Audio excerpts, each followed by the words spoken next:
Okay, so Melissa tells me I got back in from Puerto Rico on Wednesday, and having done the show down there, and Melissa receives a phone call from a guy who says, I'm selling a car. Now, we get these kind of calls all the time. I mean, in the last week, probably roughly 50 cars have been offered to me for sale. I get the calls all the time, but this call I was very interested in. I'm not going to tell you what the car is, not at least until it's in my hot little hands. But she told me what the car was and the price, and I frankly did not believe her. And so I was finally able to get a hold of the guy, and he tells me that it's all true. He sends me pictures. To say I got excited was an understatement. And so I decided, don't worry about anything else for Saturday, because this would have been a work day. We left at 4 o'clock in the morning. As you can see, I did not take a shower, didn't do my hair, didn't even brush my teeth. Actually, that's not true. I did brush my teeth, but that was the only thing I did. And take a look at what we're driving into. You can see that up ahead of us, it's just a nasty rainy day.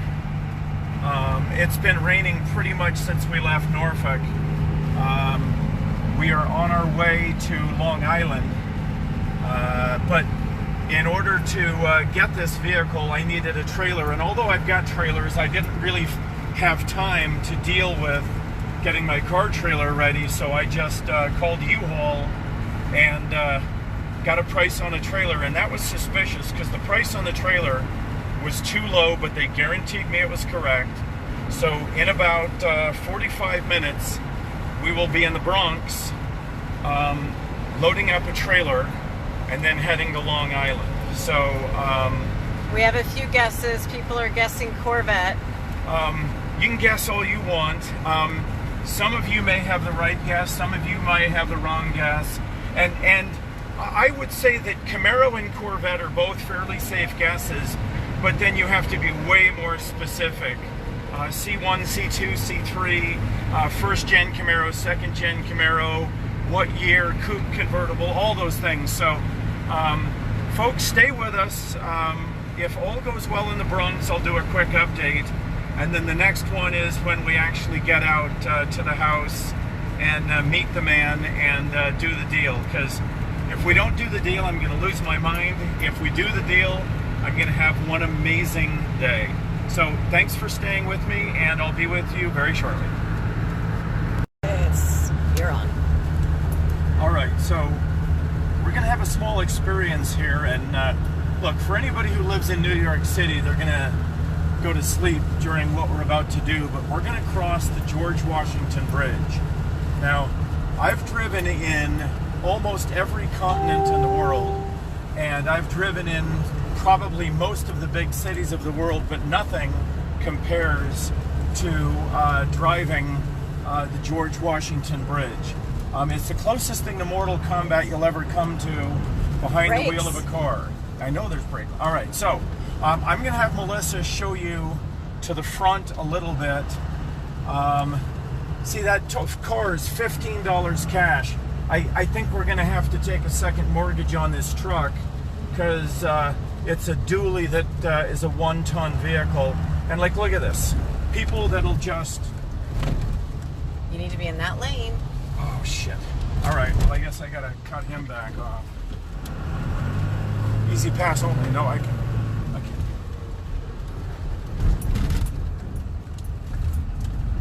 Easy pass or cash. I'm good here, I think. All right. I don't know if... I didn't see any green light. There's probably cops after me now. So, holy crap. This was... Hey, hang on. Point forward. We're actually already on the bridge. Okay, folks, this has never happened to me before, that we've made it onto the bridge without either, like, gunfire or people cussing at you.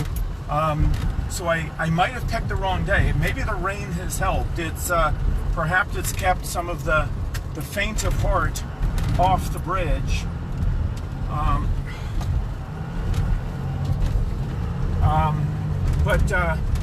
I mean, you can just see as we go forward, there's just, you know, people will just cut you off. In fact, this reminds me a lot of driving in Puerto Rico. We discovered that there actually are no rude drivers in Puerto Rico. It is taught in driver's education on the first day. Under no circumstances use your turn signals, because you're only going to alert the enemy to your actions. So just cut and worry about the consequences later. So we're actually on the George Washington Bridge. Doing well. Look at that. That's I don't know what body of water. Is that the Manhattan River? I don't know. What is that? I don't know, but Robert is wondering why your hand is black. Well, because I was painting part of a '63 Corvette yesterday in the shop, and yeah, I don't wear gloves, so that's urethane, and you know, I'm just not one for doing silly things like wearing gloves. But yeah, that's it. I actually do work in the shop. I know a lot of people think that really doesn't happen, but it really does. Now here, the Hudson River, they say. This guy and I are actually sharing a lane at the moment. So are you watching your fortunately, directions? I have the law of gross tonnage working in my favor, and so you know, if something does happen, we won't get hurt. Not that I necessarily want anything to happen, but if it is, you know, I would rather that we make it okay. So the roads are red. You know, people ask me where I'm going, and I tell them I follow the blue line. And right now the blue line is red. There is 7 lanes of traffic. 7 lanes of traffic right now, all going in this direction. You can see it off to our right too. They call this Zoo York, and there is a reason for it. Folks, if you've never been to New York, you haven't really lived until you've driven an 8-foot wide vehicle carrying a trailer over the George Washington Bridge in rush hour traffic during the rain. If you haven't done that, you can't say you've driven. And you notice we're hitting a little bump or two. The roads aren't exactly the smoothest, but I'm personally proud that AOC is here to save the day, because I mean, she is just going to do unbelievable things. All right, so oh shit, I gotta get to the right. I gotta go. Let me in. All right, so yep, we made our turn. All right, so I'm gonna let you go. We actually made it through the George Washington, and I've never made it that fast. So the rain has obviously helped, and I'll be back with you in the Bronx in a few minutes. Manufacturing parts for the car? Absolutely. All right, so we're here. We made it. We're in Long Island. We made our way to the house. This is Charles. So Charles, you know, you mentioned something about people dropping by, but you called me anyway. So why was that? Well, because I saw the episode where you were building a 63 and supposedly manufacturing parts to make the hard top convertibles into a hard top, and I thought you were the right man for the car, the right fit. Okay. Well, I mean, I can't tell you what that means to me and how happy I am you called me. I love the show, and I hope it continues. Okay, very good. All right, so we're here in Long Island. It hasn't stopped raining. At least it's only drizzling a little bit, right? So, does it always rain in New York? Only in the spring. Only in the spring, huh?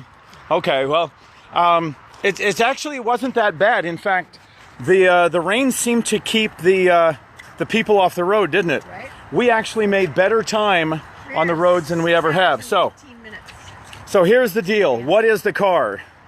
All right, so it's under this tarp, and you have to guess what it is. Under the top. All right, so here is the front end. Oh, wait a second. That's not the car. Okay. Yes. You guys knew what it was. This is a former race car. It is a 1963 Corvette. The front and rear quarters have been flared. The interior, the seats have been replaced. The console, some of the pieces are missing. You can see the forward pieces are there. The loop is there. The gauges are all there. The steering wheel is there. Some of the dash, actually most of the dash is there. And so this car will get some special love when it gets to the shop. And yeah, for those of you saying, yeah, I knew it was a 63 Corvette, or at least a Corvette. Yeah, well, safe bet with me, and you guys generally know that. But what is special about this car is to me, Charles' brother absolutely loved this car. Now, let me hang on. I'm gonna grab Charles for a second. So hold on. Somehow I flipped the screen. Well, there we go. All right. So this is Charles. Now, in real terms, why was it that your brother never finished building the car? Oh, he would just move on to the next project. Okay. And he was getting back to this one, but his health was bad. Okay. Finished. And money's tough, isn't it? I mean, well, always, but he's always had parts he could pull from one car and put to the next. Okay. But, he'd blow one car up to the next. He was the only guy I know that would get real serious old muscle cars and blow them all up. You mean like he would blow them up as in do things, or blow them up as in they would actually? He would drive them to the point where they would cease to live. He drove them till the wheels fell off, and then until the engine exploded. Exactly. Okay, that's actually very cool. So your brother, how long did he have this car? 35 years. Wow. So this car was a relatively new car when he picked it up. No. I mean, all the body modifications were already done. Okay. And it had been probably raced until it was dead, and then he got his hands on it and revived it and finished it. Okay. So we're going to go take a look, because it's clear that this car has been on the racetrack. And let me show you some of the reasons why. Can we? Sure. All right, so we're gonna go look at the car, and I don't know, somehow I flipped the screen around. Melissa, can you help me? Oh, wait a second, is this it? There we go. Okay, so I managed to figure that out. Okay, so clearly you can see the rear quarters have been extended in a semi sort of Grand Sport look. Same thing with the front fenders, only in this case what we actually have, hang on, let me see if I can figure out how. Hold on, we gotta get that latch. So the car's missing some original parts, but that's absolutely okay, because we can find them or make them. And you can see inside the engine bay, there's some good news stories and bad news stories. The obvious big bad news story is that most of the front end is going to need to be replaced, but the frame appears to be in really solid shape. The control arms and the suspension all appears to be correct original. The fan shroud has a small modification, but it's original. That I think is the old Harrison radiator. The core support is there.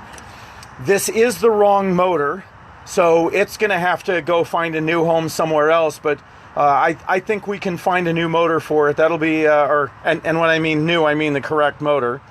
Hey, how's it going, Scott from Indiana? Thanks for joining us today. I hope it's not raining out there. So, as I look at this car, and I'll never forget when I used to drag things like this home when I lived with my dad, he would look at them and say, Dan, they're junk. What the hell are you going to do with them? And actually been able to restore virtually every one of them. So this car, it's going to take about 2 years, and I'm actually going to take you along on the journey as we build this car. But 2 years from now, this car will be a masterpiece. It'll take 2 years of work and a whole bunch of money, but this car will live again as the masterpiece that it started out by Chevrolet, and will be again. So give me till roughly the end of 2020, and we'll be there. So at this point, you can see obviously not original wheels, but look at that. It's actually got really nice original rockers. I don't believe the car has a lot of miles, because when I open the door, and here's one of the tests you do, lift up and down on the door, and there's absolutely no movement in the hinges. So what that tells me is it might have had hard miles, but it didn't have a lot of them. Let me see if I can read the odometer, and unfortunately I don't have my glasses on, so hang on just a second. Okay, for those of you who can read that, 41,627. My guess is that's probably 41,000 original miles on this car. Now, I have discovered by building cars that have spent a lot of time on a racetrack, 41,000 is a great story, but let me tell you, they're going to be 41,000 tough miles. So we will look at every single component of the chassis, the suspension, and we're going to rebuild every single one because they will need it. So, basically what we've got here is a lot of really, really good stuff to build a really amazing car. So, hey Joe, oh Joy, hang on. You see, I'm not wearing my glasses. Hang on, where are you from? Greenburgh, Indiana? You guys just had a big snowstorm go through there, I thought, just a little while ago. So, hope you guys have dug out. What's this? What's Glenn? So 160,000 passes. Does that mean that, I'm not sure what you mean by that, but yeah, I give this car, look, it's got a deep history of racing. It's been in Charles' family for 3, almost 4 decades, and now it comes to FantomWorks for a rebuild. And folks, stay tuned because you're going to see the transformation of this car into just, I mean, to me, it's magnificent. I look at this car and I just get excited. I love the look of, let me just give you one more pass at this car. See the bumpers, the paint that's all peeled away, the missing gas cap. My dad would look at this and say, Dan, you're never gonna get that done. I look at it as a challenge and say, this is what I was born to do. Everything in my makeup was designed to take a car like this and restore it back to original, or in this case, possibly something a little bit more more fancy or faster than original, but this car will return to its former glory. Stay tuned and you'll see that. Well, good morning. Melissa and I pulled in from Long Island. We got back to Norfolk just before midnight last night. I was a little too tired to deal with making a video or even coming to the shop, so I've just brought the car to the shop this morning. We can't start the day off without saying Happy Easter. Very significant event happened 1,989 years ago this very morning, and that was the tomb was opened. And what an amazing event that was, because that was the thing that changed the world forever. We will forever benefit from the day that Christ was no longer in the tomb. So I just wanted to wish all of you a happy Easter, and then turn. Hello, Mike. Welcome to the shop, and a happy Easter to you. All right, so I'm going to use that, though, as a segue to something that is obviously quite different, and that is, hello, David, and happy Easter to you. I hope everyone out there is having a great morning. I'm actually ready for church. I had to drop the car off at the shop first, and for me, I know that a lot of people couldn't find parallels between something like an old beat-up car and Christianity, but in fact, I find that we all have a role to play, and you know, I find it is inescapable that the role that I have and many of the folks that work here is this is what we were born to do. So I just sort of wanted to take a minute and show you the beginning of a project that, you know, for me, you see, some people would look at a project like this and say it's junk, throw it away, and clearly that almost happened. You can see by the state of this car that it did not do really well. Hello, Christiane. Feliz Pascua. I'm not sure if I'm saying that right. Where are you from, Christiane? Let me know in a post where you're from. So as I look at this vehicle, you see, we all have a different role to play on this planet.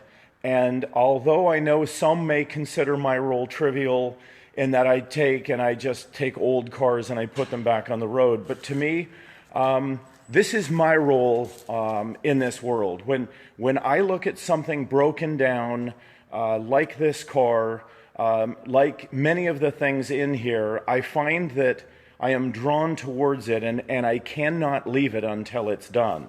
And so I just sort of wanted to show you a few things, because I'm going to call this day 0. Easter is the day we will officially begin this project that has made it to the shop. And this project, if you guys will stay with me, and it will take a while, but I will do weekly updates on where we are with the car and what it takes to go through a car in real time. On the TV show, what you see is sometimes 1 or 2 or even 3 years compressed into about 45 minutes. But what I'm going to show you is real time what it takes. And for what it's worth, yesterday I was already on the phone with my buddy Greg, and Greg was already working on getting me parts. He's heading to the Carlisle Spring event, and I've already got him looking for several things for this car. Hey, hello to British Columbia. Say hi to my aunt. My Aunt Sheila lives in British Columbia. She lives in Vancouver. So take a look at this car. It's been crushed. It is, you can see down here the damage that was done to this car. I mean, look at the broken pieces of fiberglass, the headlights that are wire tied in place.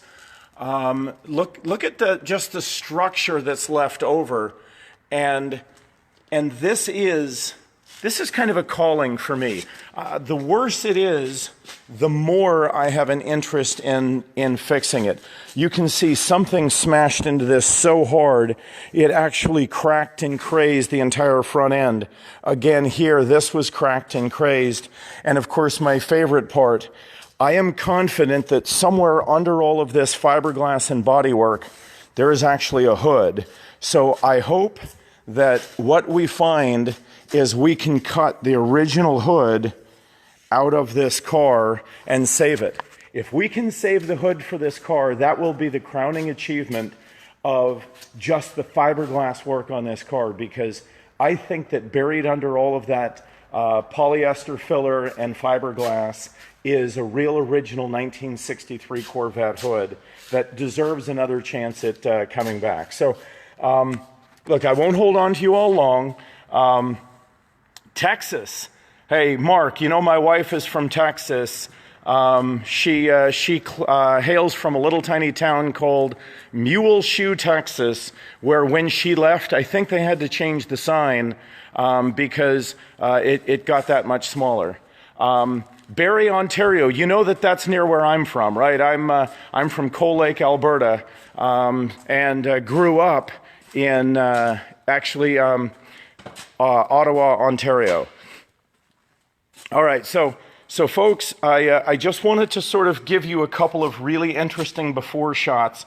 You can see the entire front fender has been sliced and sliced and sliced, and of course, wheel flares were put on it. And I mean, just take a look at some of this bodywork. Now, the reason I want to catalog this is because it's going to take a while to do this car, but if you'll stay with me along this journey, it'll be a journey that I think, I